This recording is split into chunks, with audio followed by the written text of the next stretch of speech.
Thank you, everyone, for coming. And thank you, Jennifer, for your very ethical Dharma talk. So Jennifer was talking in her Dharma talk about interdependence and how when we take a population and we make it other, the terrible damage that this causes, whether it's race or gender or class or whatever it is, this terrible damage that is caused by making a group of people into other. And she mentioned in her talk that this is why we practice. We practice so that we will make good decisions and we will function well. So I want to say something about that because, you know, corporate America really likes meditation. They are always encouraging their workers to meditate. And the reason they're doing that is not so that the workers can open their hearts and minds and see what's actually happening and then act on it, because that's the last thing that corporate America wants to see, right? All those hotel workers in LA who went on strike, the UPS workers are considering striking. I don't know whether they're still doing it. And, you know, corporate America doesn't want to see that. What they want is they want people who see all their problems as caused by their own minds. And so meditation as self-help. Meditation is this internal thing to help you feel better. That's why corporate America, the military also likes meditation.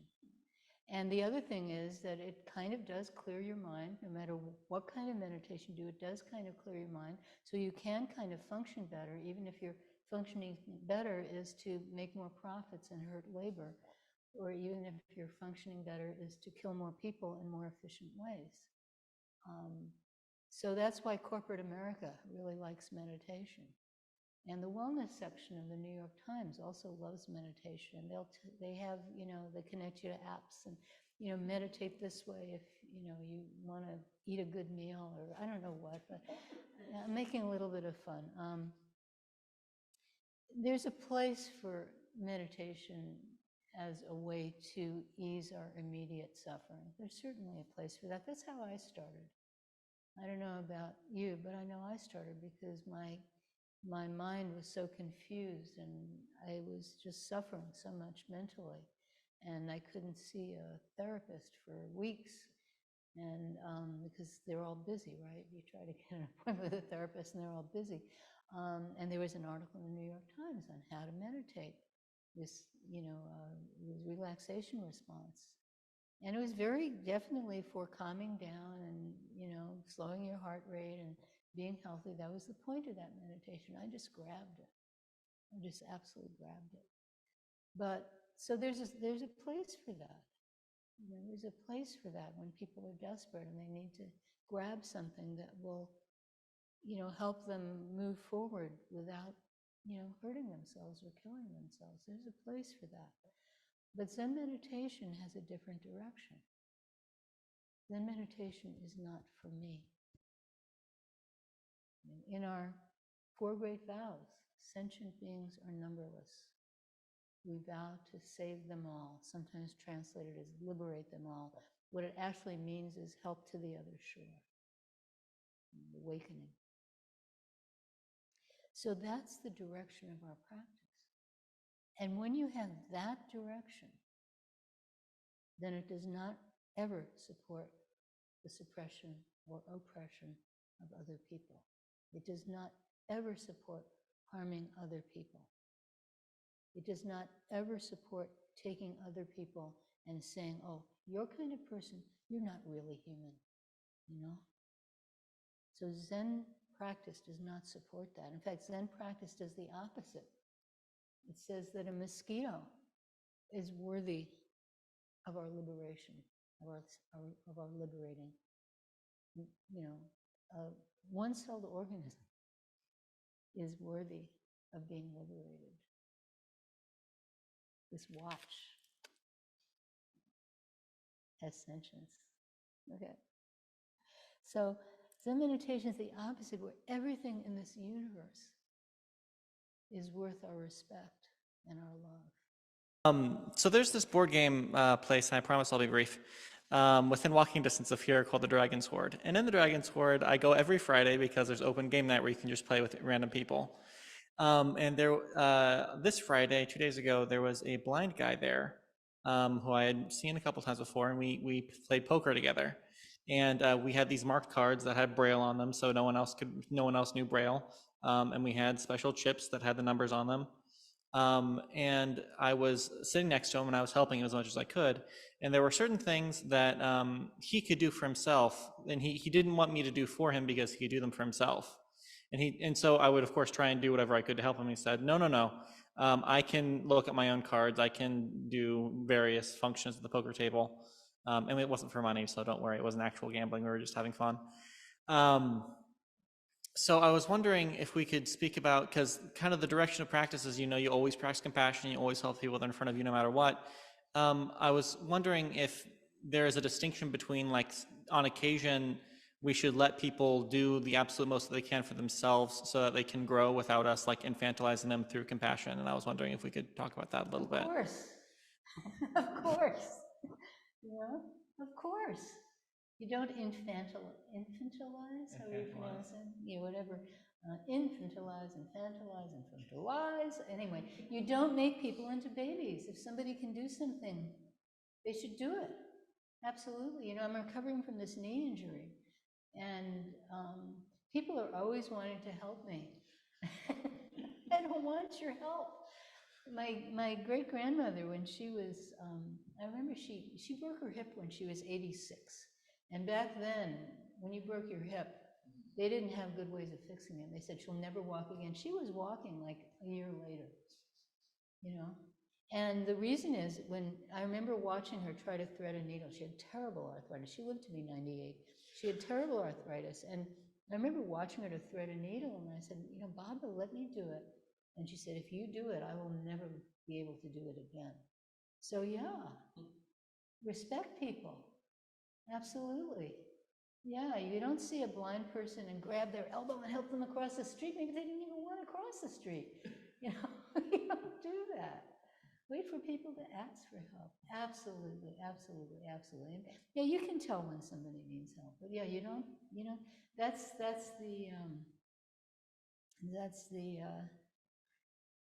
too much help mind. Yeah, right. It's not a good mind. Respect everybody. There's a wonderful article I don't think it's actually an article, but it's on the New Yorker website, about someone who's going blind and goes through blind training. You spend like months in this place, and they teach you how to be blind. And the graduating thing is, your graduate exam it's in Denver. They drop you in Denver. They don't tell you where in Denver, and you have to find your way back. And you're only allowed to ask one person one question. And he talks about the way you learn to pay attention, and the way you learn to, like, listen to traffic and be aware of, like, be aware of what's around you without being able to see it. And it's a fascinating article, just fascinating. And so yeah, thank you for your question, because that's the flip side, is we try to do things for people. And it's not always a good idea. Yeah, thank you. I think kind of what I probably did a poor job phrasing this, but how can you tell when helping someone is the wrong thing to do? Wake up. Wake up, okay. How can you tell when anything is the thing to do? Pay attention. Wake up. And then sometimes you'll find yourself doing the wrong thing. And when you do the wrong thing, just back off. I'm so sorry. Not, well, this is what I was meaning to do. I'm not really doing the wrong thing, because, no. I'm so sorry. It's very important. Saying I'm sorry is really important. And just backing off. Yeah, thank you. Are there any other questions? Yeah, Liz. I have a question, and it actually is related to the last question. I was reading something, and it was talked about birth and death. I'm like, yeah, but there is birth and death, and so it's the same as as this, I think, because what I thought was, well, there are babies being born and there are people who die. I mean, my parents are no longer here. I can't touch them. I can't talk to them and they respond to me anymore. So something happened. We could call it birth. We can call it death. We can call it blindness. We can call it visual impairment. We can call it being able to see. We can call it whatever we want to call it. But the bottom line, it is there. It's just not what we think it is. And so then I was wondering, well, because it always, when it says no birth and no death, that just doesn't ring for me. But if I rephrase it as, well, birth and death just isn't what I think it is. And I would say that reinforces the last question, reinforces that for me, because having worked with individuals with visual impairments, blindness is not what you think it is as a sighted person. It just isn't. You just don't know what it is, and truly what gets in the way is people who they think they know what it is and they fear it. They fear it for themselves. Therefore, they help when they're not really helping at all. They're hurting. And what I found is when working with people who work with children who are visually impaired, that's the first thing I have to work with, their own fear of going blind. So if we phrase it of no birth and no death, well, yeah, there is. It's just not what we think it is. Is there a difference between those two? Does that make sense? Yeah. The other question kind of jumbled up my thoughts on that, but yeah. So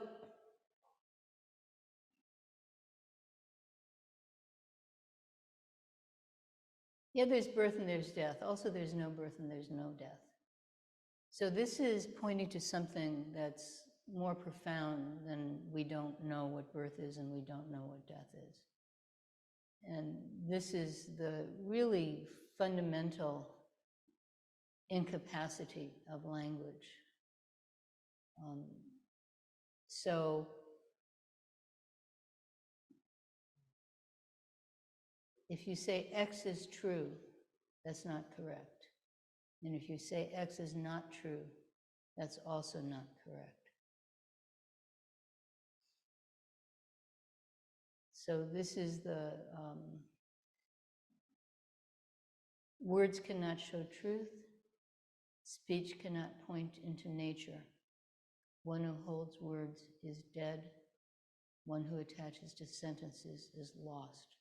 So this is the poem that Mumen wrote in the Mumen after the Kangan, where a monk asked Joju, why did Bodhidharma come to China? And Joju answers, the cypress tree in the front garden. And then the poem is a commentary on that. Words cannot show truth. Speech cannot point into nature. One who holds words is dead. One who attaches to sentences is lost. So that's what no birth, no death is pointing to. It's pointing to something that's more fundamental than our categories, not just our ideas of our categories, which are always wrong, but it's pointing to even the fundamental mistake of making a category, birth, death. So that's what that's pointing to. But it also can have the meaning that you're talking about. It can point to that, which is extremely important, because the inadequacy of language. It's fine to really see that, because then we have a different relationship to our language and other people's language. We don't get fooled by it. There's the world and there's the language world, and they don't quite touch. And people think that the language world is the real world. And then you get, laws like this law that, trans people don't know where they can safely go to the bathroom. That's crazy. But you get it because you're so attached to language, you're so attached to gender, you're so attached to And you're either a boy or a girl, or whatever, you know, this kind of categories that we become attached to. So yeah, it can point to that. And then there's something more fundamental that it's pointing to. So thank you for your question. I always love talking about that poem. Any excuse I will talk about that poem. So thank you.